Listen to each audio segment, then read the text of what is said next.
Hello, wonderful viewers. Welcome back. I'm thrilled to have you join us for another insightful journey. Today, we're delving into peptic ulcer disease. Now, before we jump in, make sure to hit that subscribe button, ring the notification bell, and give this video a thumbs up if you're ready to empower yourself with the latest in medical knowledge.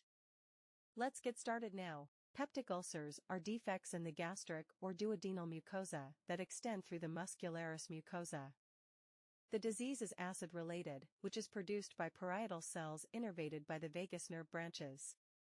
Talking about the general protective mechanism in the gastrointestinal system.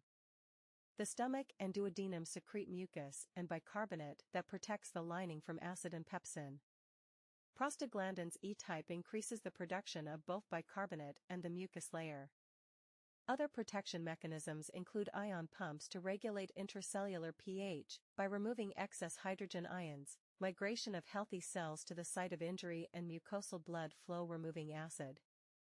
Peptic ulcer occur when the physiologic balance between gastric acid secretion and gastroduodenal mucosal defense is disrupted. The etiological agents involved are infections: Helicobacter pylori infection, cytomegalovirus, Epstein-Barr virus, HIV. Drugs: nonsteroidal anti-inflammatory drugs cause damage by direct mucosal irritation, decrease mucosal blood flow, and block prostaglandin production, which is a protective factor. It leads to chronic ulcers mostly in the stomach compared to the duodenum, which is mostly deep. Other drugs include chemotherapeutics. Severe physiologic stress, burns, central nervous system, trauma, surgery, and severe medical illness.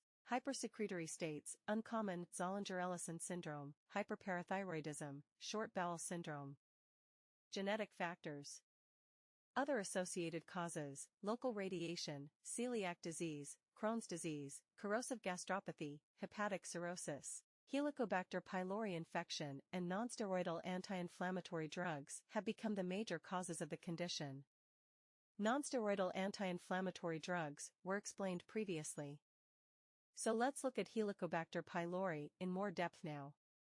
It is a spiral-shaped, gram-negative bacterium. Causes chronic superficial ulcers, mostly in the duodenum rather than the stomach. It produces enzymes and virulence factors such as urease, lipase, catalase, vacuolating cytotoxin, kagetoxin, and lipopolysaccharide, which allows it to survive the acidic environment and adhere to the mucosa. Also, it suppresses somatostatin secretion, which leads to increased acid secretion. These can lead to gastritis and ultimately ulcer formation. Risk factors that increase the chance of getting the condition include alcohol, smoking, steroids, caffeine. Nonsteroidal anti-inflammatory drugs are more likely to have asymptomatic ulcers and present with complications. Epigastric pain, which has a gnawing or burning sensation. The pain occurs with or shortly after meals in gastric ulcer, whereas in duodenal ulcer it occurs 2 to 3 hours later and is relieved by food. Food or antacids relieve the pain of duodenal than gastric ulcers. Duodenal ulcer pain often awakens the patient at night. Pain with radiation to the back is suggestive of a posterior penetrating gastric ulcer, complicated by pancreatitis. Dyspepsia, including belching, bloating, distension, and fatty food intolerance. Heartburn. Anemic symptoms. Regarding the complications. Bleeding is the most common complication. Gastric ulcers of the lesser curvature may cause bleeding from the left gastric artery. Duodenal ulcers of the posterior wall may cause bleeding from the gastroduodenal artery. They can present as hematemesis or melena. Perforation. Prepyloric gastric ulcers and duodenal ulcers of the anterior wall are more likely to perforate. Present as a sudden onset, diffuse abdominal pain and rigidity with shoulder tip pain, hypotension, and pneumoperitoneum. Penetration into adjacent organs and fistula formation. Duodenal ulcers are the most common to penetrate. They can have gastrocolic or duodenocolic fistulas, choleticoduodenal fistulas, visceral organ abscesses, and pancreas penetration, which can present as pain with radiation to the back complicated by pancreatitis. Gastric outlet obstruction. Gastric outlet obstruction as a result of a chronic, untreated duodenal ulcer can present as fullness and bloating associated with nausea and emesis that occurs several hours after food intake. In examination, a succussion splash can be elicited. Malignancy, gastric ulcers have a higher risk. Alarm features that warrant prompt gastroenterology referral and early endoscopy include bleeding or anemia, early satiety, unexplained weight loss, progressive dysphagia or odynophagia, recurrent vomiting, family history of gastrointestinal cancer, when investigating the patient. Helicobacter pylori-related peptic ulcer should be considered in patients with epigastric pain or dyspepsia, a family history of gastric cancer or gastric mucosa-associated lymphoid tissue lymphoma, patients about to undergo short-term or lengthy nonsteroidal anti-inflammatory drug. Investigations for Helicobacter pylori are broadly divided into invasive and non-invasive methods. Invasive tests include rapid urease test. Here a biopsy specimen is combined with urea and pH is measured. Helicobacter pylori converts urea to ammonia and carbon dioxide. The test is positive if the medium becomes more alkaline, indicated by color change. Culture. Histology requires gastroscopy. It can detect changes of malt lymphoma and gastric cancer. Non-invasive tests include serology, presence of Helicobacter pylori-specific IgG antibodies. Positive in low titer indicates past exposure and positive in high titer reflects active colonization. Urea breath test. Patient ingests radiolabeled urea followed by a measurement of the concentration of isotope labeled CO2 exhaled. Positive for Helicobacter pylori if isotope labeled CO2 is present.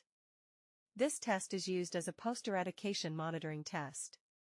Stool antigen test, presence of Helicobacter pylori antigen in the stool. Suitable for pretreatment diagnosis and post-treatment monitoring. Upper gastrointestinal endoscopy is the preferred diagnostic test in the evaluation of patients with suspected peptic ulcer disease.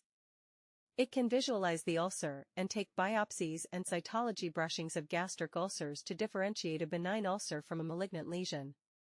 Gastric ulcers, solitary punched out with a smooth ulcer base, well-circumscribed smooth, regular, rounded edge surrounding radiating folds.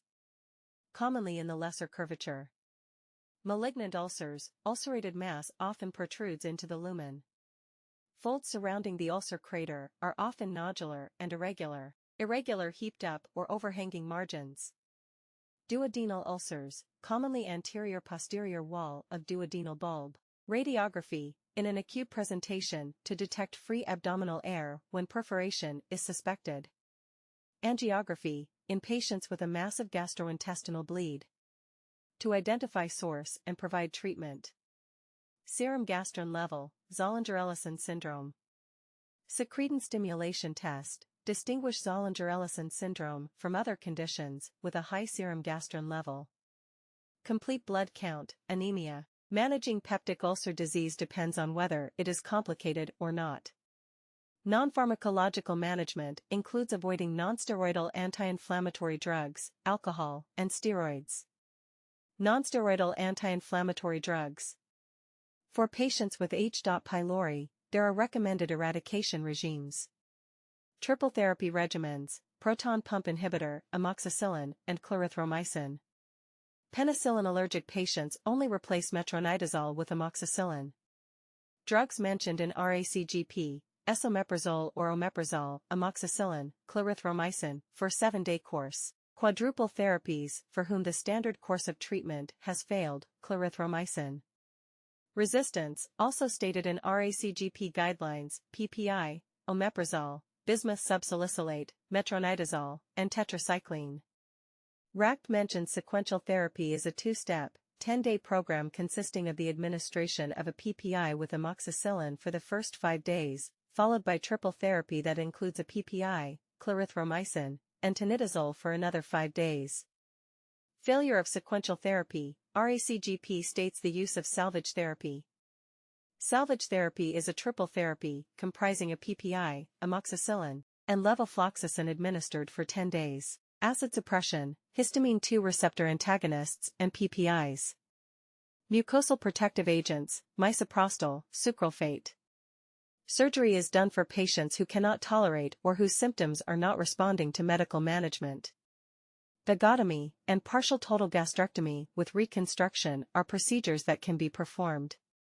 For bleeding peptic ulcers, endoscopic therapy, injection therapy, coagulation therapy, hemostatic clips, argon plasma coagulator, acid suppression.